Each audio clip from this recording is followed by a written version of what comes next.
2025 November 27 నుండి 2026 ఫిబ్రవరి 17 వరకు శుక్రమూఢమి ఉన్నందున దాదాపు 80 రోజుల వరకు ఎలాంటి శుభకార్యాలు జరగలేదు. ఇక 2026 ఫిబ్రవరి 18వ తేదీ నుండి మార్చి 15వ తేదీ వరకు అన్నీ మంచి రోజులే ఉన్నందున 2026 ఫిబ్రవరి 18వ తేదీ నుండి మార్చి 15వ తేదీ వరకు అన్నీ మంచి రోజులే ఉన్నందున వివాహాది సమస్త శుభకార్యములు ఘనంగా జరుపుకోవటం శుభకరము.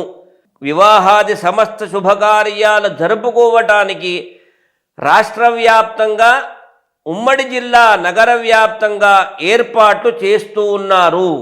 ఇక మళ్ళీ మార్చి 19వ తేదీ రోజున ఉగాది పండుగ.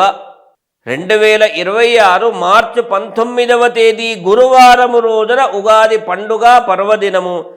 మార్చి 27వ తేదీ శుక్రవారం రోజున శ్రీరామనవమి, రాముల వారి కళ్యాణోత్సవం.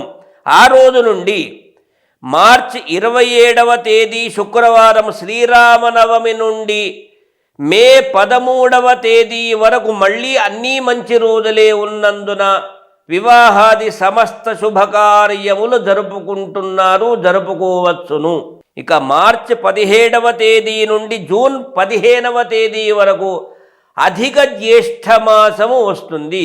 3 సంవత్సరములకు ఒక పర్యాయము అధిక మాసం వస్తుంది. కనుక ఈ సంవత్సరము 2026 మే 17వ తేదీ నుండి జూన్ 15వ తేదీ వరకు అధిక జ్యేష్ఠ మాసము ఉన్నందున శుభకార్యాలు చేయకూడదు. క్షేత్ర దర్శనాలు, అధిక వాయనాదులు, విశేషమైనటువంటి ధార్మిక కార్యక్రమాలు మే 17వ తేదీ నుండి జూన్ 15వ తేదీ వరకు అధిక జ్యేష్ఠ మాసములో ఈ ధార్మిక కార్యక్రమాలు ఆచరించుకోవటము శుభకరము. మళ్ళీ జూన్ 17వ తేదీ నుండి నిజ జ్యేష్ఠ మాసం ఆరంభమవుతుంది. మళ్ళీ జూన్ 17వ తేదీ నుండి జూలై 9వ తేదీ వరకు నిజ జ్యేష్ఠ మాసములో మంచి రోజులు ఉంటాయి.